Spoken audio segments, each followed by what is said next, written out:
Yes, guys, welcome to Chasing Green Arrows, reviewing the weekend just gone, and of course, looking forward to the weekend ahead. I'm joined by regular co-host Dean Jones. Dean, how are you, mate? I'm good, mate. I'm good. Look, MLS Cup final. Don't know if you saw it, but I'm an Oh, LAFC fan, and that was pretty much the best cup final I've ever watched. LAFC winning on penalties after a 3-3 extra time Gareth Bale super show. Did you see it?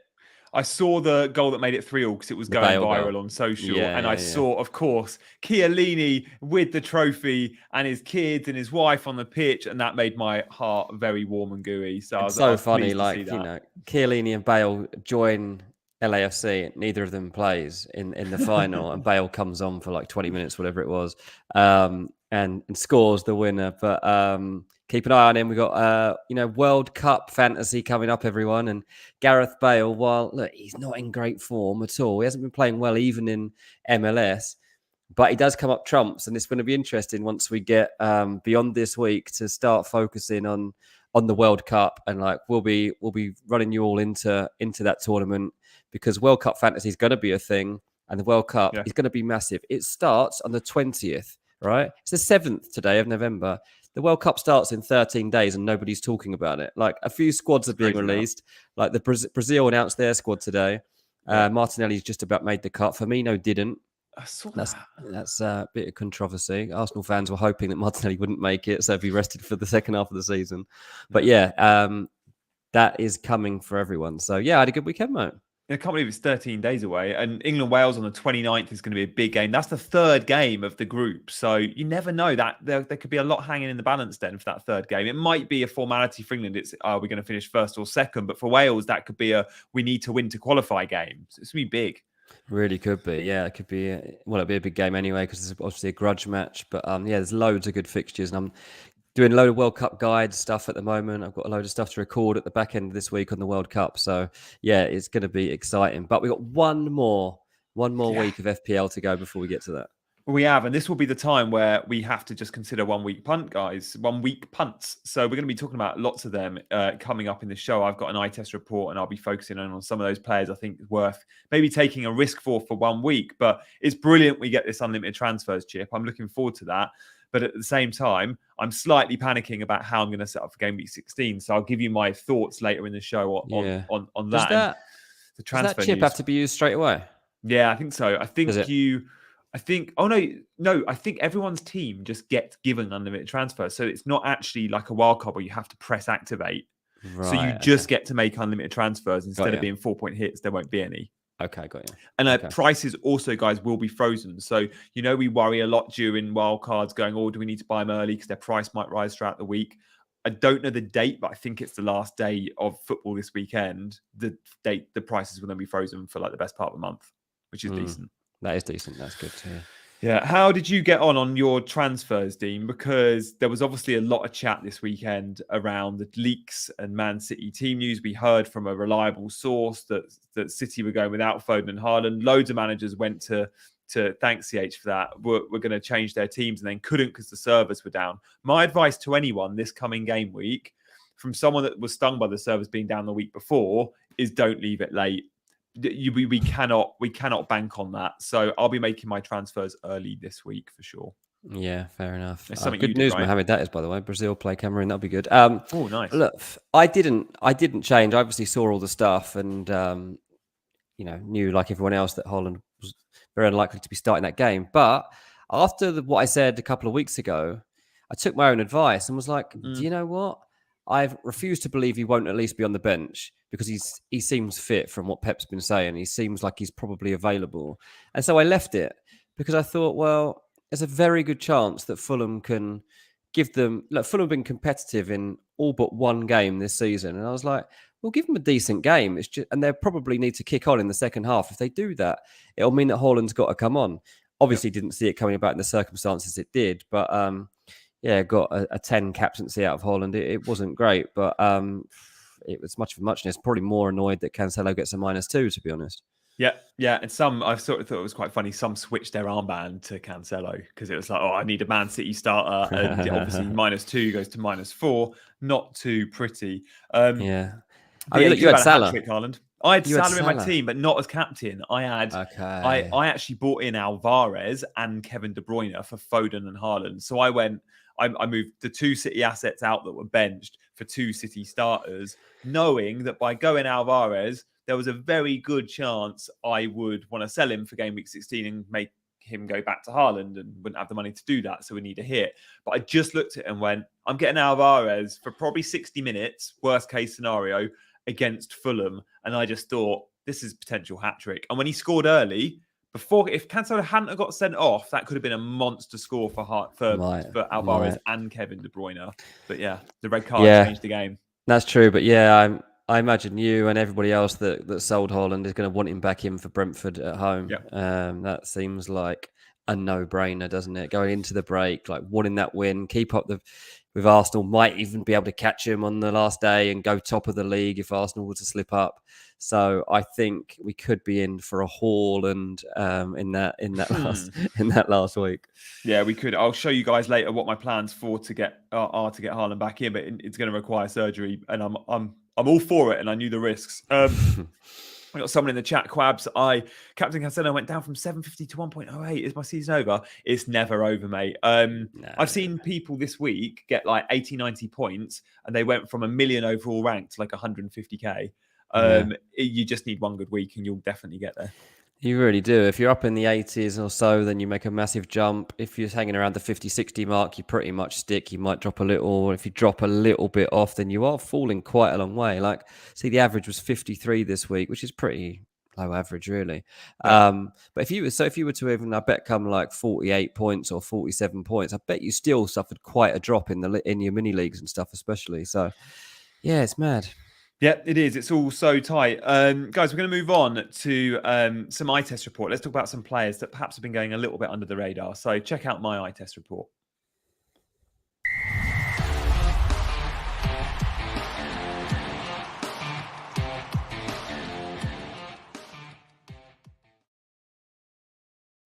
So I've picked 3 players here, 3 midfielders that have had a little bit of love in FPL, perhaps over the last couple of months, but aren't really highly owned anymore. A lot of them have been owned and then sold.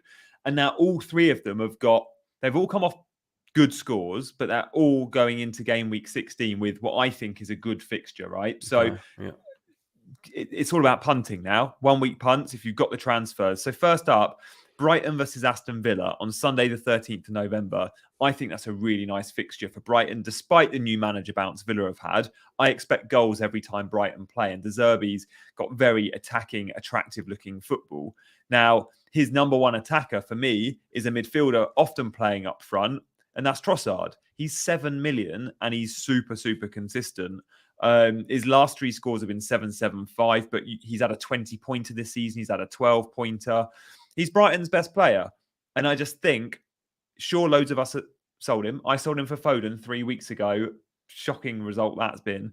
But I think that fixture at home against Villa is quite tasty. What are your thoughts on Trossard, Dean? Because he's someone that's not too far off a starting place for Belgium at a World Cup. He's got many reasons to impress. Of course, his contract situation too.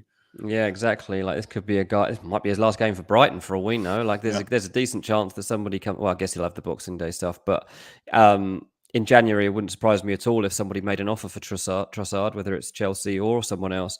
I'm not sure about that fixture because of Villa and this Emery effect. That's the only thing I would say. I agree with what you're saying, though. Brighton always look like they're going to score goals, and Trossard has been as likely, if not more likely, than anyone else in that team.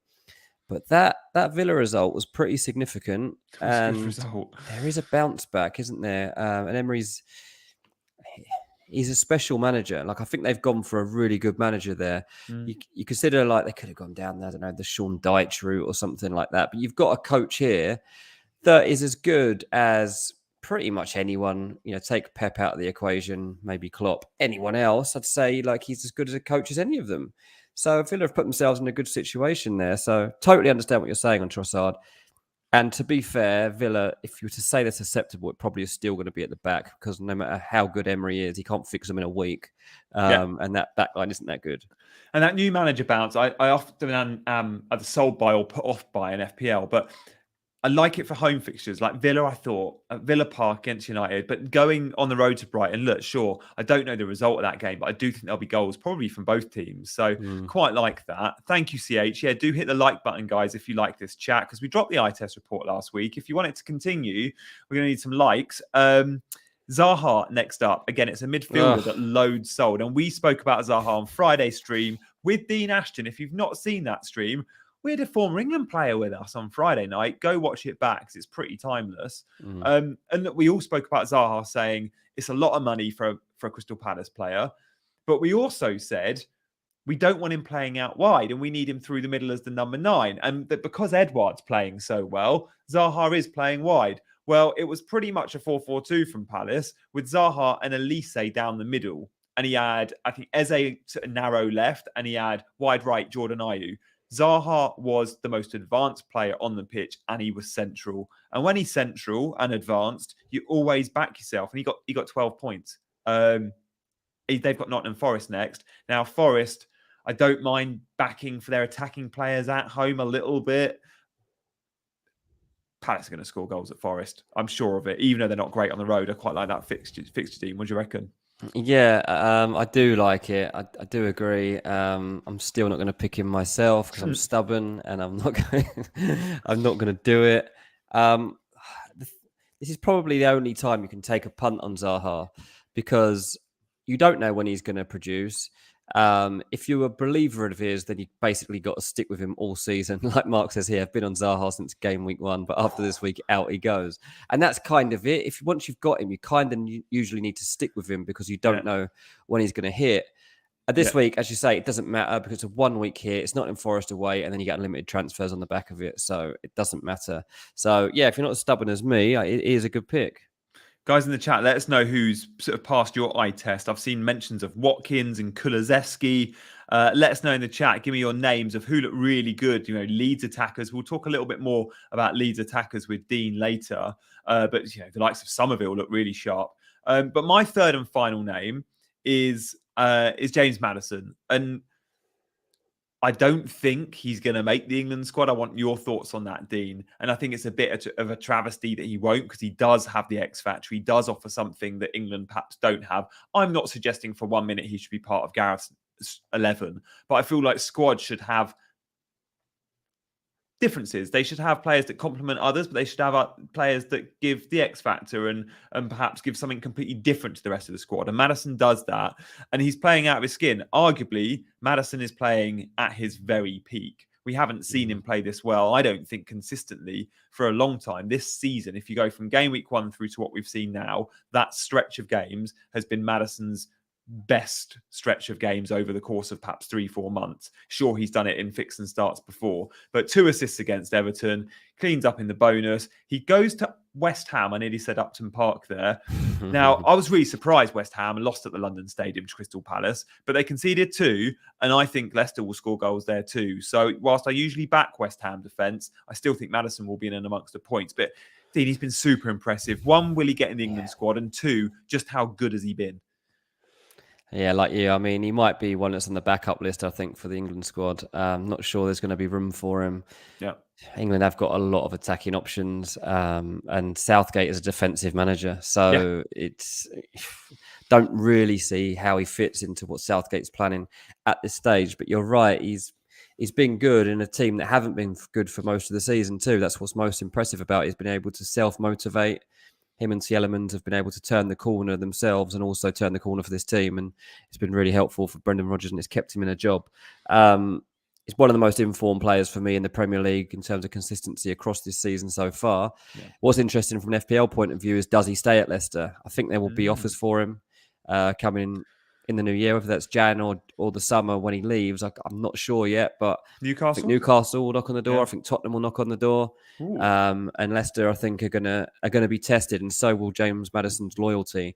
He's such an ambitious lad. He's so driven. You can see after his interview the other day, he wants to be in that England squad. He's desperate to get that chance. He clearly doesn't believe he's going to get it.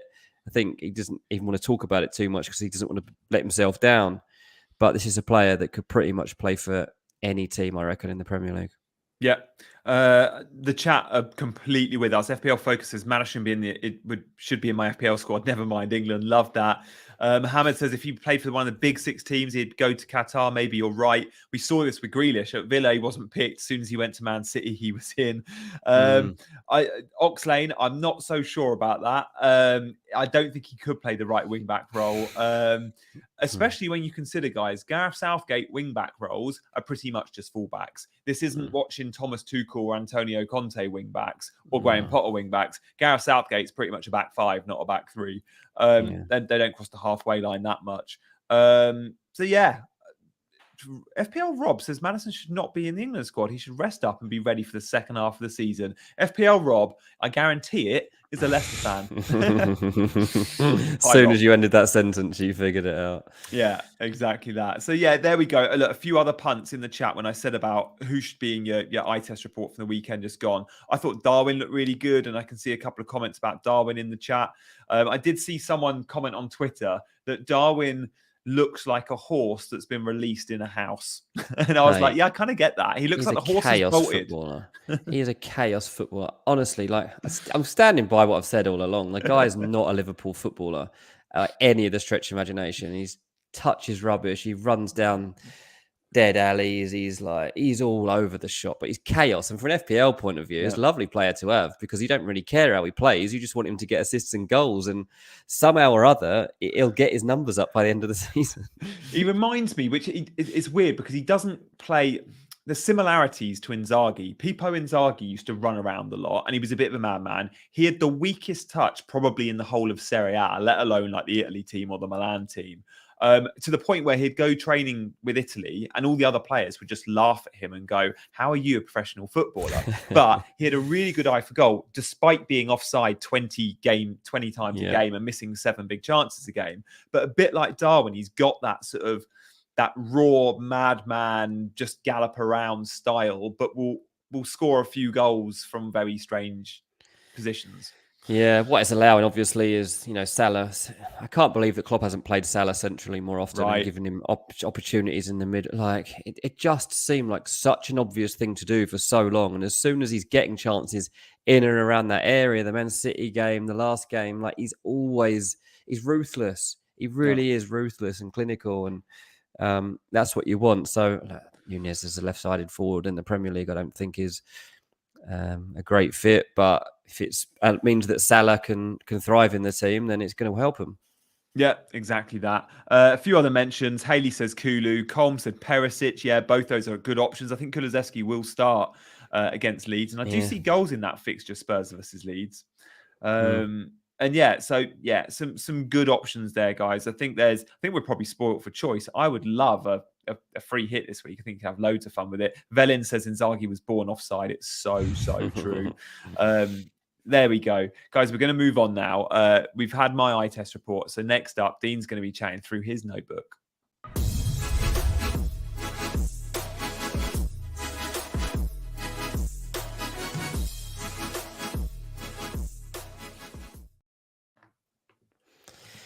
Okay, so I've stuck by Gabby Jesus through thick and thin so far this season, and now he is wearing a little thin on me. Look, he is very, very important player to Arsenal this season, and that's going to continue to be the case. But I brought him in and stuck up for him on the basis that he would be, well, I said he would be in the top 3 goal scorers in this league by the end of the season. Even if I was to move that now out to top 5, I'm not sure he's going to be there. That header really decided for me that he needs to go, to be honest. Like, it really concerned me. That would have, number one, that would have been one of the best goals we've ever seen in the Premier League. Yeah. The way the build-up came, the way the cross came over, the way he peeled off his man, everything was perfect. It was like going to be one of the greatest goals of the Arsenal Premier League era. It was. And he missed it. It even looked like he closed his eyes, to be honest. Like, I looked on the replay and I was like, has he actually closed his eyes as he's tried to head that? But yeah, I've just been hoping that he would be my X factor and be the one that people are giving up on that would come good. Yeah. But I have to give up. I have to give up on this because it's going to cost me. And I've got to start backing people that everybody else is backing now, because otherwise I'm just going to fall away. Yeah, FPL Focus says Jesus is hard to sell because he's everywhere, and he is like. And FPL River said he's great. He's great for Arsenal, but they're better FPL players. And I think that's exactly it. Like, he's brilliant for Arsenal, but his efficiency in front of goal is just not as good as it needs to be. And I think I mentioned the other day is XG for every goal he scored in the Premier League to date is something like 1.3, 1.4. Elite number 9s are way down, probably around 0.5, 0.6. Good number 9s are probably 0.7, 0.8. He's at 1.3, 1.4. It's just not good enough. It's not, and that's the thing. And I've got to take my rose tinted glasses off now. I've got to admit defeat. I was wrong. He's not one of the best FPL assets. And look, I could probably drop him down, get another forward in, and open up money for elsewhere. To be honest, so it might be a good thing. Do you reckon you give him one more week though? Because have you got other? I mean, we'll see your team in the next 10 minutes, but I'm guessing with the Wolves away fixture, and you might have another transfer you want, you might just give him that one last hurrah, or is there another I mean, you want? That's the thing. Because of the fixture, he might end up staying for this week. I'm not that desperate to get rid of him. It's going to be at the detriment of me. He won't survive the unlimited chip though. But he's not surviving the unlimited chip. There's no way. I say that he's probably going to go to the World Cup and have an absolute stormer. Yeah. Was he in the squad? He is. That Brazil squad does look scary good. It does. He got about 7 attackers that do exactly the same thing. Yeah. I didn't think Anthony was going to make it. I was surprised at that. Well, this is the thing. And a lot of Arsenal fans didn't think Martinelli would make it based on the fact that they've got so many players like that. Richarlison, Neymar, you've got all these guys. You've got Rodrigo, you've got Vinicius Jr. They all do pretty much the same thing. Richarlison. Rodrigo, Yeah. Madness. I saw Graham, who's in the chat, FPL Focus tonight. He mentioned he's an Arsenal fan and said, Gabriel at the back, as in centre-back Gabriel, didn't make it. And I don't think he's played much for Brazil, but I noticed they've only taken 4 centre backs in the whole squad, and one of them is Thiago Silva, who, of course, you never know with so many games in a short space of time could get injured. Marquinhos is there, and then they've got Bremer from Juve, who again hasn't had many caps, but he's brilliant, and then Militao, who might end up playing sort of in the back 4, but maybe right back. So they've got no interest in defending, mate. They are going there. They are going there to try and win this thing by just scoring loads and loads of goals. Like, they are one of the favourites. There's no doubt about it. I say we'll get onto this in future shows, but that Brazil squad is going to be ridiculous. All right, next thing just to chat about quickly is Antonio Conte and Tottenham. I think there's a few interesting things coming up during the World Cup break that we all need to be prepared for. One of them is Conte's contract situation. That's going to heat up in the next few weeks. There will be talks during the break, and we might get some sort of resolution as to him actually signing a new contract or not. Obviously, his contract is up at the end of this season, and from a Tottenham point of view, like, that leaves them in a really ambiguous situation once we get to the run-in. If Tottenham are thereabouts, or there are other teams that are looking to change coach, whoever it is, Juve or whoever else that looks for a new manager, he'll be linked with all these other jobs. Tottenham are trying to build something. Like, it's kind of going well. Like, it's, at first it wasn't very entertaining, but they were getting results. Now they're sometimes just about getting results, but it is entertaining the manner in which they're getting them. Like, Conte doesn't really want it to be entertaining; he just wants to win. But what I was told is that for the January transfer market, Conte will lay out 2 things that he wants: a centre forward and a centre back. So I think a lot of people were thinking, like, well, right wing back's got to be his top priority. Like, Emerson Royale needs to go, and who's going to play there? And I spoke to someone today. I said, is that going to be the number one thing? He said the first things I'm told he wants are a forward and a centre back. So that's interesting. That's interesting. So that's something to keep an eye on as Tottenham go through a little rebuild to try and keep the Champions League big on track in the second half of the season. The other thing I just want to shout out is a Leeds player who caught my eye. Wilfried Gnonto is ridiculous. Yeah. Like, I'm not sure they play against Tottenham this week. And that's the only thing that I think is going to prevent him from getting his first start in the Premier League. Both times he has come on, he has been absolutely ludicrous. Yeah. Like, what a footballer this lad is. I mean, he's Italian, isn't he? He is. I've watched. I was aware of him before he went to Leeds, because he started a couple of goodish games, like qualifiers, and he was amazing in those 2 games. What I couldn't understand was his contract was up at Zurich, and all the Italian clubs were looking at him. They were like, we can get this guy who's just been capped twice for Italy and played really well in those games. We can get him for like 4 or 5 million euros. And then it ends up at Leeds. I was like, what? Like, because Fiorentina were heavily linked. Then even Juve were linked. They love buying all the best kids in Italy. And then he ends up at Leeds and then hasn't played all season. But I know Jesse Marsch is probably just like, look, I need to wean him into this squad. But bags of talent. I mean, he was good when he came off the bench last week, but that assist at the weekend in the last couple of minutes of the game. It was ridiculous. It really was. Like, he's making good decisions at the end of like these unbelievable runs. It's brilliant. You don't see that in a 19-year-old. So yeah, really excited about him as an FPL prospect in the second half of the season. Yeah, and remember, guys, for those that, and Dean absolutely nailed the pronunciation, remember Nonto, the G silent, right? So it's not Gnonto, as I've heard people say. Just think of gnocchi. When you eat gnocchi, right? You wouldn't say gnocchi. I'm going to think of him every time I eat gnocchi now. Lee Forrington, do you think, how deep into the World Cup certain players will go will deter from getting ready for game week 17? It is interesting because some leagues, like say in Serie A, they don't return until January. They're having 6 weeks off. The Premier League is a little bit different. They have removed one of the games between Christmas and New Year this year, so the schedule's not as packed, but there's still a game on Boxing Day. So for those teams that get to the final, for example, turnaround time's short, but you've also got to remember there's only 2 teams that will get to the final. The others will go home 5 days before. I guess there's a 3rd place playoff, but unless you're getting through to the last 4, the semis, you're probably still getting a week or 2 off. Yeah, but from a Premier League point of view, there's a good chance a lot of them are in that league, you know? Yeah. So if you look at the favourites for the competition, I guess. You've got France, you got Brazil, Argentina. Yeah. I'll throw England in there because go on, why not? We can dream. But you know, those are 4 of the favourites. Maybe just behind them, like a Germany, perhaps. But there's going to be Premier League players involved in that game. What it's going to take out of them, the relentlessness of the tournament, like being in Qatar, traveling back, like it will affect things. There's no doubt about that. And that, you know, Boxing Day is a chaos day anyway for football, and that day is going to be like no other we've ever seen. So I'm excited about England-Japan final. That'd be fun. I like that. But yeah, so it's going to be, again, a discussion that we'll have throughout the month. I'm glad we're carrying on shows. I'm sure a lot of FPL shows will decide to just can it for the next month or so. But one of the things here, and we'll be not only playing the FIFA World Cup game fantasy, but I think what's going to be interesting is actually too looking at how these performances and injuries or things like that are going to affect how we approach the season come the end of December. It's going to be it's going to be fun. Like I'm so excited about what's to come.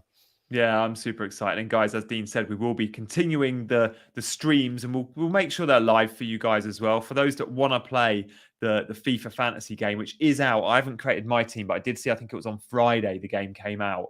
We'll be having shows before the FIFA World Cup. So in that week before, we'll have a couple of streams. And then, of course, during the event as well. So, yeah, we can play the game alongside you. And we'll make sure that first show, or that first show, goes through all the rules because, of course, the chips are a little bit different. The transfers are a little bit different. So, yeah, look forward to steering you guys through that as well. Cheers, Jonesy. I'm going to call you Jonesy every now and then off the back of that's fine, back of Friday show. I'll avoid the other nickname.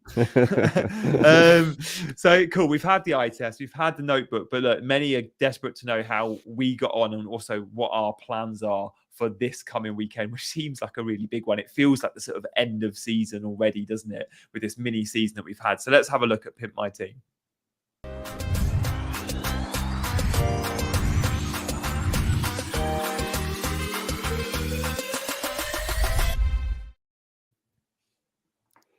Here we go. I'm up first, and I did end up going with the back 5 because Mitrovic didn't start.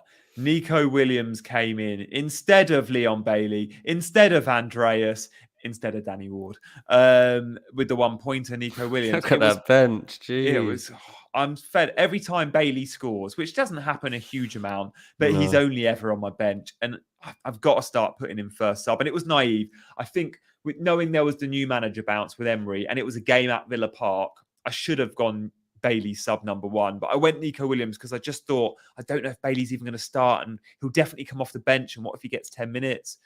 So there we go. But yeah, it was a good game week in the end. That is a good week, yeah. The elephant in the room is I don't now have Haaland. And I had 2 free transfers. I sold Foden. I bought in De Bruyne because I did say, if there's no Haaland, I will be captain De Bruyne this game week. And I didn't own De Bruyne. I had to buy him. And then I knew we didn't need to be told Alvarez was starting. As soon as I saw there was no Haaland, I did think, could Foden be the number 9? Oh no, Foden's dropped 2.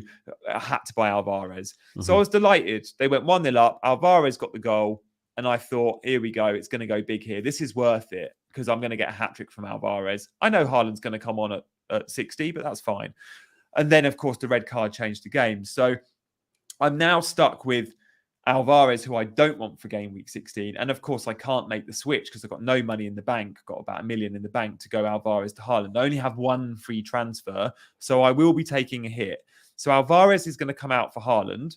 Now, to do that, I've got 2 options. I have to sell one of my premiums. Do I sell Harry Kane down to a Skamaka, for example? I'll have 7 million to spend.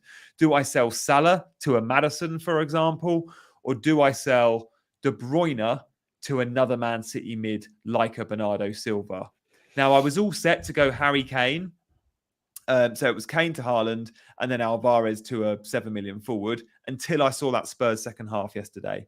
That Spurs second half showed me they're going to score big against Leeds. Surely that game's got goals, knowing how Leeds defend as well. It's last game before a World Cup as well. It's his last game to get himself scoring before the World Cup. It's a Leeds defence that aren't that good. Like Meslier is very good, but he's having to make so many saves because that you get so many chances against them. Like looking at Leeds results, you think, oh, they've turned a corner.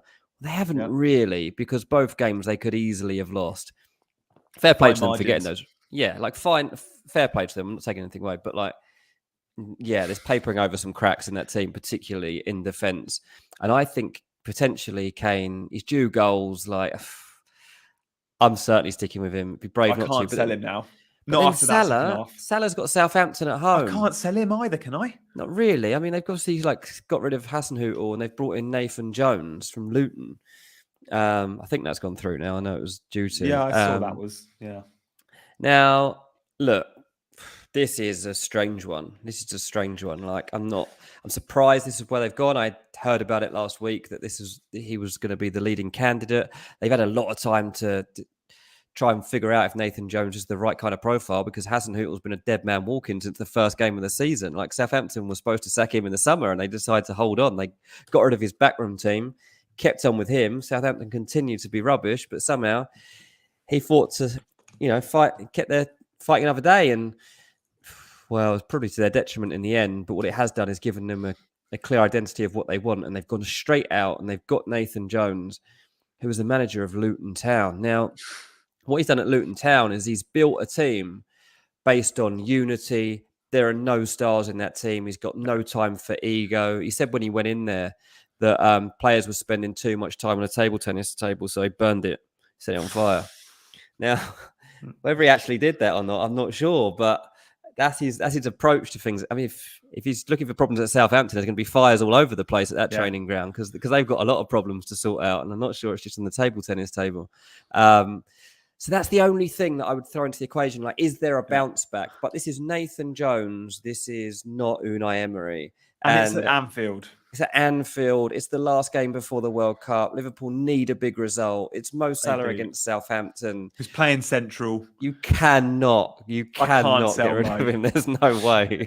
Mo's staying. And it was this kind of between Kane and the guy that I think I'll end up selling with a heavy heart, but I know the compromise. I think it has to be De Bruyne because the benefit of selling De Bruyne is I'll make sure I replace him with another Man City mid. So sure, De Bruyne beats Foden, he beats Mahrez, he beats Grealish, he beats Bernardo Silva by a long way. Yeah. But I still have triple City. I'm still covering that City attack by having another City mid, just in case it is Bernardo Silva that gets the points, not De Bruyne. And of course, it gets me Haaland captain. Now, I wouldn't usually... At times, I would look at teams here and I'd say, look, be brave. Go with the 3 you've got. Don't take a 4-point hit. You can go without Haaland for 1 week. If I genuinely thought there was another captaincy candidate that could outscore or even match Haaland in Salah or Kane or De Bruyne, who I think are great captaincy options this week, but they are no Haaland. If Haaland was injured, they work. But knowing this guy's going to start and he doesn't have a World Cup to worry about that knock, I just have to have Haaland back in his team. And if I had to take an 8-point hit for it, I think I would. I'll only be taking a 4 for it. Yeah, like you say, you've got to get, like, Holland's still 80% owned, I think. So, like, there's no way you can risk not having him for that game week. Whereas De Bruyne's got half as many owners. The chances of him getting a big haul are probably half of what they are of Haaland getting the same thing. So you've sometimes you have just got to play the odds and accept that, like, for 1 week especially, like, that De Bruyne might well come up with some points in this game. There's no doubt about that. But, like, the chances are Haaland comes up with more. Yeah, it is the early kickoff. So what does that mean? It means 20 minutes before the deadline, we will get a reliable, probably, team leak. Am I going to wait for that team leak? Absolutely not. Because if I can't make my transfers and I end up going into that game with De Bruyne and Alvarez instead of Haaland and Bernardo Silva, for example, no thank you. So I'm going to have to risk it, which means I'll be looking at a Man City mid that's 7.2 million or below. So it means I can't get Foden. I don't think I'd want to punt on him anyway, to think of a mid that I know is going to start. So it depends on what we see in the week. And Dean, on Friday, perhaps you can give us your Man City prediction for that starting 11. But we do have the Carabao Cup game against Chelsea this week. So I'm hoping we'll be able to read a little bit into that. But Bernardo Silva probably looks like the most reliable of those mid-price City mids. Yeah, I mean, bear in mind with the Carabao Cup, like, anyone that is involved in the World Cup does not want to play in that fixture. And there probably is a lot of agreements being made right now that the Carabao Cup is the very last thing that any footballer cares about right now. So don't expect any of the stars, unless they're looking to come back for a bit of fitness or they get 20 minutes to try and save a game. Don't expect any long run-outs for your key men in that midweek game. So don't worry too much about it generally. Agreed. Do you think, because he's been injured and he hasn't had a huge amount of game time and he doesn't have a World Cup, do you think we could see Haaland play in that? It's a tough one, isn't it? He could get 60, couldn't he? Or yeah, I mean, Haaland, definitely. He could do. Because it's a game, I mean, that's probably the one fixture that's a little bit different because it's a bit of a, it's so competitive, the Premier League, and you still want to always have the edge over your rivals, and Man City would not want to be losing a home game to Chelsea, of course. And Haaland, like you say, hasn't got a World Cup to worry about. He seems to have shaken off this injury now. So there is probably a decent chance that Haaland does play in that game. But there'll be other people. It'll be interesting to see, like, I mean, what's the news on Foden? What have they said? Oh, I think it's purely tactical. I think Pep said something like... So he will play in that game then? Probably, yeah, because Pep has said something like, Mahrez, he's had a rest, and Bernardo Silva, he's had a rest. Now Foden, he's having his rest. It's like, you're just dropping these guys. Yeah, three Premier League starts. It's just, he'll be gutted. That's unheard of. Yeah, that's unheard of. So that's really interesting, but yeah. Yeah, you're not resting Kevin De Bruyne. That's fun, isn't it? The best Bernardo Silva starts every game. These players, the nailed assets start every game. Cancelo the same. Cancelo, by the way, guys, he's suspended for the Carabao Cup game. He is back in for game week 16. You haven't got to worry about selling Cancelo. Result.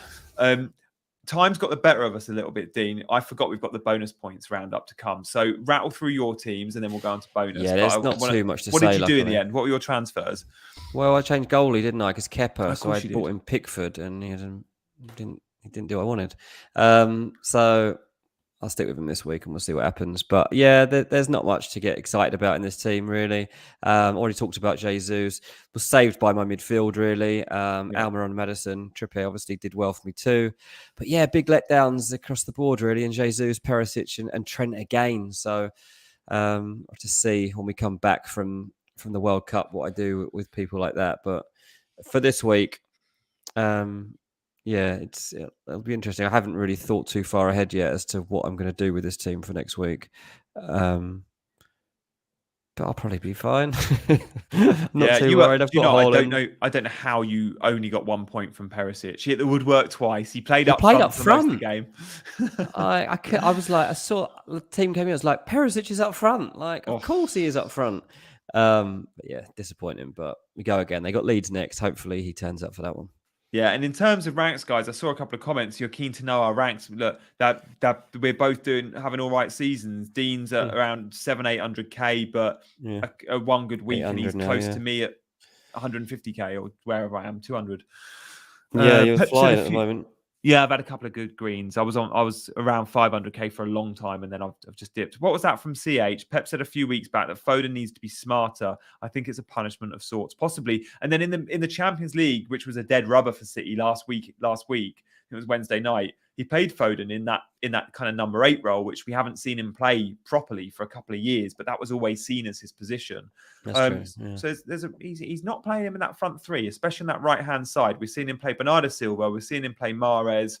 I even wonder if, knowing Alvarez scored, if he might go Alvarez on the right, because he has said he can play there, and Haaland down the middle. That might become an option second half of the season.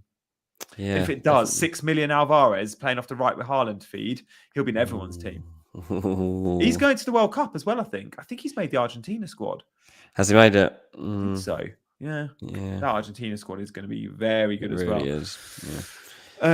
Good stuff, guys. Over 300 of you watching. Thank you for the support. Do hit that like button. Only 47 of you have liked, but I'm sure loads of you like it. You've perhaps just forgotten and need that little nudge. So the reason I'm asking you to like it is the more people that like the stream, the more people that see it, and then we can build this community. And we see this as a community, which is why we only do live streams. And you'll know from the regulars watching, like Eddie and Focus and Harry and River, we like to involve you guys as much as possible. So if we see your name popping up lots in the chat, we'll always be calling you out and involving you. We want your input into these shows. So Mondays, Fridays, 7 p.m. We'll try and stick to those times as much as we can through the World Cup, but the streams might change a little bit. But in terms of our Premier League routine, Mondays and Fridays at 7. So hit that subscribe button as well if you can. Good job. Absolutely. Cool. We've introduced a little bonus points feature. So I'm very excited now to show you the roundup of the bonus points from game week 15. I think this has been quite popular. So let's check that out.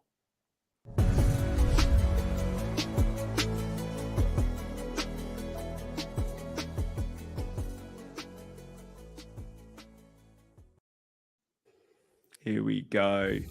So we're just going to run through how the bonus points are calculated. Now, some of you will know all 32 metrics. Others perhaps have never seen this before. So we're just going to spend 5 seconds on each slide. You can read it for yourself. But of course, there's deductions for some of the defenders. The attacking deductions are things like missing a penalty, we know. But also every time you're offside or you have a shot off target, Mo Salah often has those two things, which is why he's not always great in the bonus point system.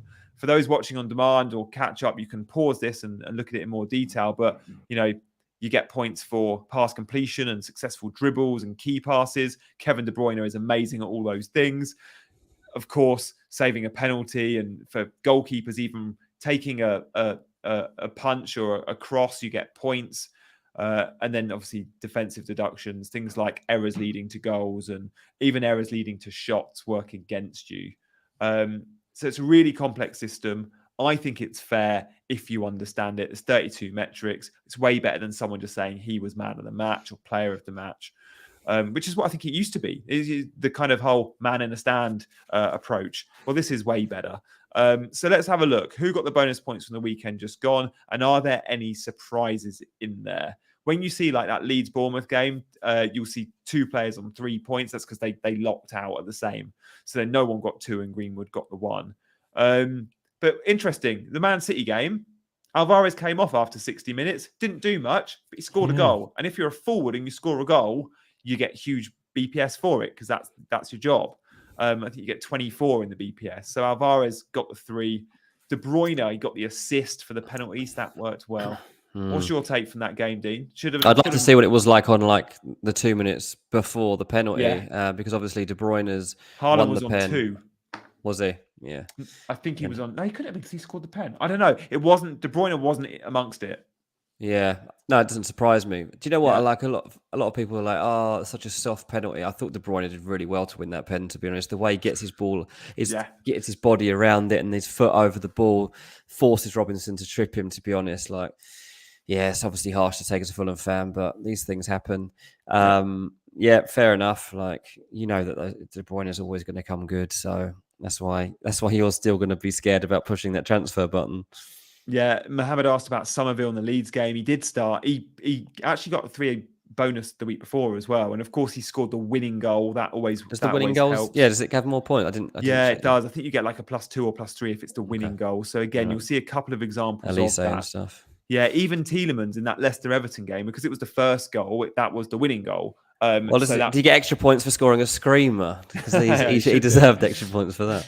Top bins +5. Yeah. Gabriel for Arsenal is interesting because his job isn't to score goals, and actually it's not the goal that necessarily got him the bonus there. It's just Saliba, a ton of interceptions, blocks, clearances. They were so good. Yeah, they were, weren't they? They really are. Are they? We shouldn't be talking about them, should we? As title contenders, it's two. We can now. We can. I said this in ranks today. Yeah, I think this is the first time we have to talk about them as title contenders. They're top of the league after 13 games. Yep. They are beating rivals. They are playing some of the best football we've seen all season. They could even have won that game by more. And they're seeing off Chelsea team. Chelsea look rubbish. Chelsea look disconnected. Chelsea don't have an identity. No identity. Yeah. I don't know what Chelsea's plan is with this team, what their plan is to score goals. Arsenal have a plan, and they a lot of the time could pull it off if Gabby Jesus could finish them off. So yeah, I don't think they're going to beat Man City to the title, but a title race is ultimately a team that puts up a challenge to win the title. And at the moment, Arsenal are doing that, and I can't say they won't win the league because every week they're churning out performances and results that prove that they can be. Yeah, it is impressive. That Villa game was. I've not watched the highlights of that one, and I look forward to it because I love seeing United lose. But Ramsey was involved there with assists. I think Ramsey was good. Of assists. Ramsey played really well. He's a cracking player, isn't he? He's a really good one to look out for. I was thinking of doing him in Notebook because under Unai Emery, he might be a different player now. Do you reckon he'll be in the opposition box more? Yeah, he's looking to change his role. Emery's been talking a lot about bringing in and kind of making sure there are a couple of young players that understand the club, that are part of his team. And I think that Ramsey could be that guy. Yeah, exactly. I like that. Well, Ramsey, guys, for those that are looking at perhaps wanting to invest in Villa come the new year, it's Liverpool and Tottenham from game week 17, but then it's Wolves, Leeds, Southampton, Leicester. It's a nice run of green fixtures. Yeah. He's only 5.2. Maybe he'll become one of those budget midfielders that we actually go for. However, Bailey is 4.5. And if Bailey becomes a favourite of Emery's, jury's probably still out. Then he's the cheaper option. Yeah, absolutely that. Yeah, FPL Focus, just go and buy that jumper, mate. Just buy it. Just treat yourself tonight, mate. Yeah, I'm with you there. Do it. Make sure you post a selfie on Twitter as well, yeah, mate. Yeah. I want to see that. Maybe FPL River about Arsenal's downfall, but they haven't got Champions League. Now, sure, they're playing in the Europa and they're in the knockout rounds, but when you're playing Champions League football, the demands are just there every midweek. Well, Arsenal have been able to rest a lot of players. And they'll go to the transfer market too. And they've got to invest, haven't they? They'll buy some sort of wide forward, do you reckon? They're looking at like Mudryk. They're looking at considering someone like a centre midfielder, like potentially like Tielemans. They'll probably sign another defender. Like Arsenal will not rest now. They've got themselves into such a good position. They cannot just stand still right now. They need to make sure they have that squad depth for the second half of the season. Because we've seen what happens when you don't. Liverpool, for example, if you haven't got those players to step up to the 11, then you can just completely fall away. And, I think a DM probably is coming into the season, Arsenal's big worry on the back of the transfer window was Thomas Partey. Like, if he's not there, what do we do? And, that might still be a concern for them. So I think there are probably three main positions that they'll look to fix. But I say fix, it's more find a fix before things are broken, because that's what their big fear will be. Yeah, and you look at that defence, like Ben White, Ramsdale, Gabriel, Saliba. These guys aren't going to be playing in the World Cup. Gabriel hasn't even made the squad. I don't think Saliba makes the French squad.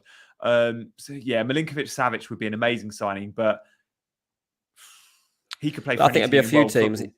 He'll have a good World Cup, I think, Milinkovic-Savic. He's a key player in the team, and I think it'll give himself a platform for a transfer. I was writing the other day about players that Madrid or Barcelona. Exactly. Yeah, he's a player that could literally end up anywhere. Fulham will link with him in the summer, and I was like, come on, we'll have that.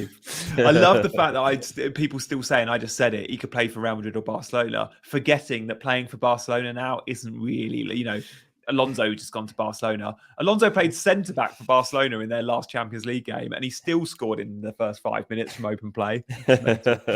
Tapping. Okay, we'll just round up with the Newcastle game. Trippier, I saw a comment about him. He has been probably FPL player of the season, just a bonus magnet. What Yeah. an assist that was as well, the through ball.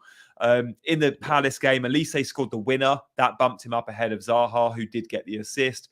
Elise's post-match was amazing, John. I enjoyed that very much with his one-word answers. And then, Salah actually got 3 bonus, which if Salah ever scores 1 goal in a 3-goal game, it's very unlikely he gets a bonus because he's often caught offside. He misses chances. He's not that creative. But actually getting 2 goals, clearing away. And then Darwin, I think he created a few chances, Darwin, and he got the assist. Also got the 2 to match Kane. I don't know. Is Salah a starter for France? He's supposed to make. Yeah, he is now. Yeah, he has definitely running. Yeah, he has worked his way into that team. Definitely, he's definitely in contention. He'll be in the squad. Yeah, so it's the thing is with France, they have got an unbelievable depth chart when it comes to centre backs. It's unbelievable. I think we went through them one day on the podcast, and it was like 12 like elite centre backs. It was like ridiculous. We just kept going and going and going. But the way he's playing, like he has to be in contention. The likes of Laporte have to go and play for Spain. Exactly. Because they just can't get in.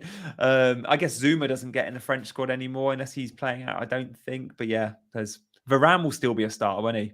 It'll be Varane and Jules Koundé. I don't know. Well, they might go into next week.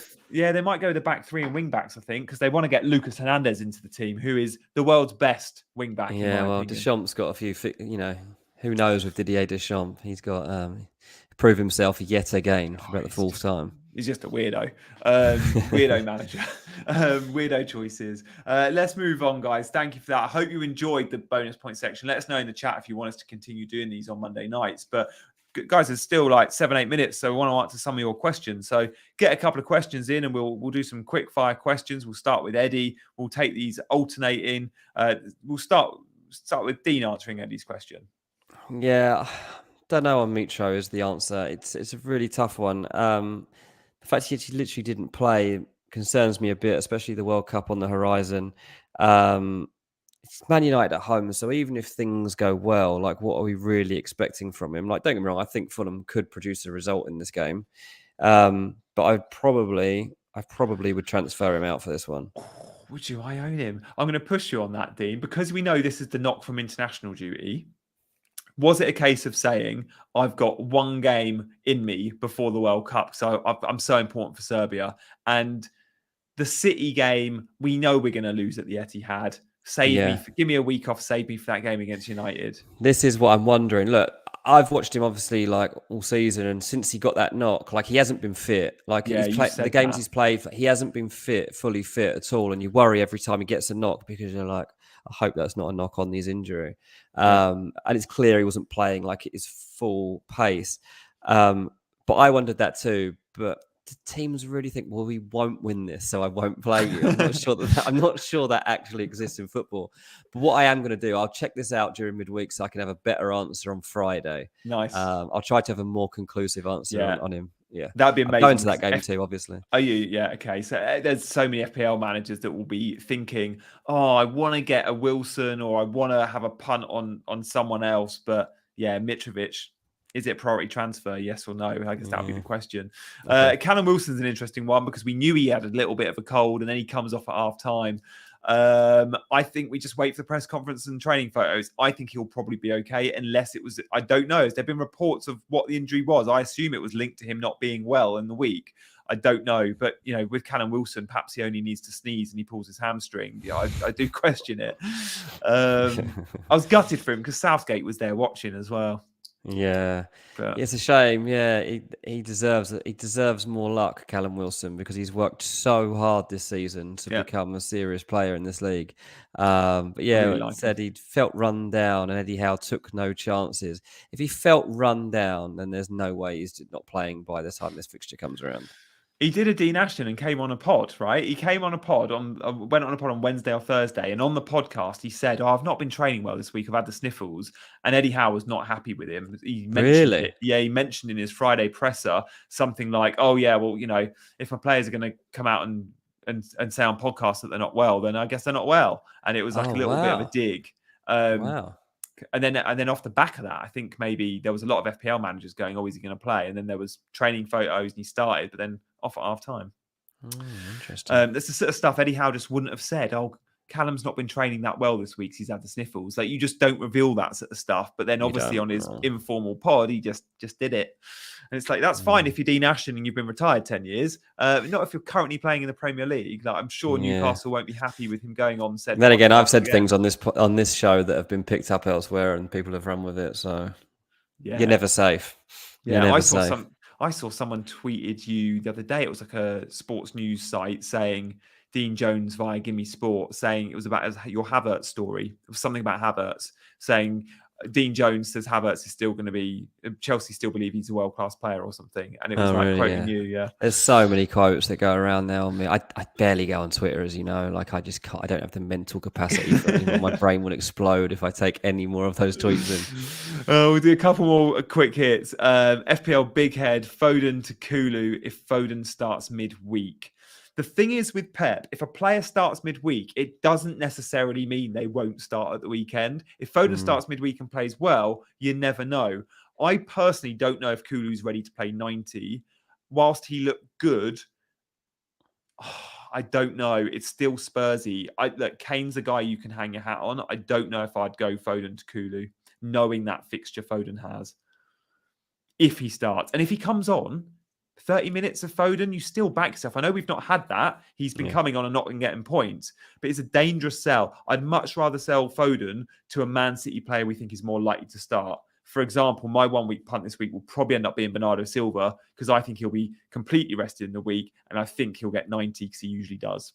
Yeah. Tony Solanke's interesting. I mean, Bournemouth definitely turned a corner. They definitely look a much better team now.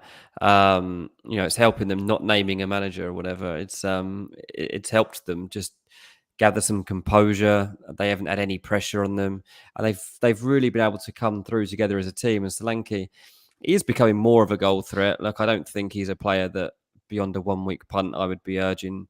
But with Tony going to Man City, like, Brentford could score at Man City. I'm definitely not going to rule that out. But equally, Bournemouth having Everton at home is a nice fixture. Yep. I think I'm with you there. Guys, I think we've probably got time for one more from Gaurav. Lose Bowen for Kulu or Zaha? Yeah, Palace.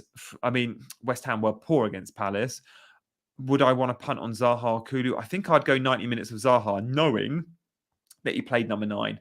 And against Nottingham Forest, I think I wouldn't be surprised to see Palace go. It's another away fixture. We played so well at the London Stadium. We're going to be unchanged. And Elise and Zaha in a front two is loads of fun. And I'll be looking at Crystal Palace, I think, on my unlimited transfers chip to try and cover that attack because they're definitely there on paper. We just haven't seen it a huge amount this season, but that can be a really fun team. There's loads joining the chat, loads joining the stream in the last 10, 15 minutes. Guys, we're going to be getting off in just a sec, but perhaps when we do, you'll want to go back and watch the last hour because in this show, it's been jam-packed. Not only have we done this new feature, the bonus points roundup, which is really fun, we've done really comprehensive reports on my eye test report from the weekend, from Dean's notebook. We've shown our teams. I've spoken all about my transfer plans, about Haaland as well. Dean's had a few good nuggets in there as well. So I urge you to go back and watch if you can. And if you have a spare second hour, go watch the other stream from Friday night with Dean Ashton. Oh, yeah, definitely. I've got one more question for you, and it does relate to the game I'm going to. Fulham v Man United. Okay, so I've seen a few people mention this too. They're talking about Rashford,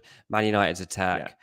Fulham do concede a lot of goals. Like, however good we've been this season, we concede a lot of goals. We will concede a goal in this game. Yeah. What would you do with Man United assets? Is there anyone at this point you would actually think about getting in? Again, a 1 week hit. You got Fulham. You know that they concede. I mean, is Ronaldo going to play? I don't know. Like, someone asked me earlier, like, Ronaldo will score against Fulham. I was like, I'm not actually that worried about playing against Ronaldo, but he does sometimes crop up with big moments. But I think they're better off without him. If Martial's fit, though, if Rashford's fit, Ronaldo's not going to get this team ever again because they're just rubbish when he's there. Yeah, and you've got to think Anthony's going to play on the right.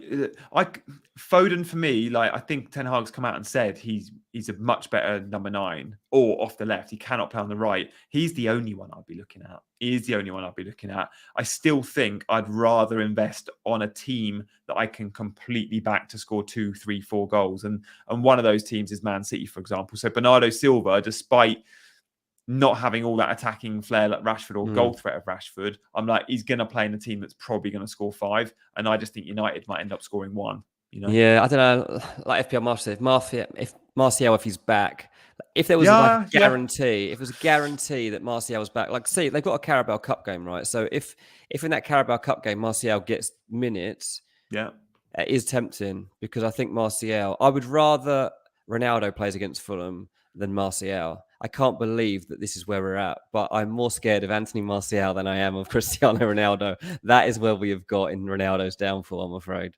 I don't mind the Martial punt, to be fair. I haven't watched the United highlights and I've just seen he did get 25 minutes. I was thinking this would be his first game back. Therefore, I'm like, oh, he's just going to get half an hour. Knowing he's just had his half an hour, Yeah. you usually see players back from an injury like he's had get 30 minutes and then the next game they get 60. So I think he probably will start. But yeah. Yeah. I mean, you could sell Gabby Jesus to Martial. This is the thing. He's listed as a forward, unlike Rashford. But he's playing against Fulham, and I don't want him to score. Yeah, you're so anti-Fulham in FPL. No Mitrovic buying United players. I just don't want anyone that's involved in our football matches. It kills me. Oh, good stuff, Dean. It's been lovely to chat, mate. I look forward to doing it all again on Friday. Definitely. And it's been so good to chat with you guys in the chat as well. So do drop a comment with any thoughts if you've just joined or want to still continue that conversation going. Before you leave, if you could hit that like button and the subscribe button if you don't already. But we'll be seeing you on Friday at 7 p.m. UK time. But for now, guys, he's been Dean, I've been Janny, and we've been chasing green arrows.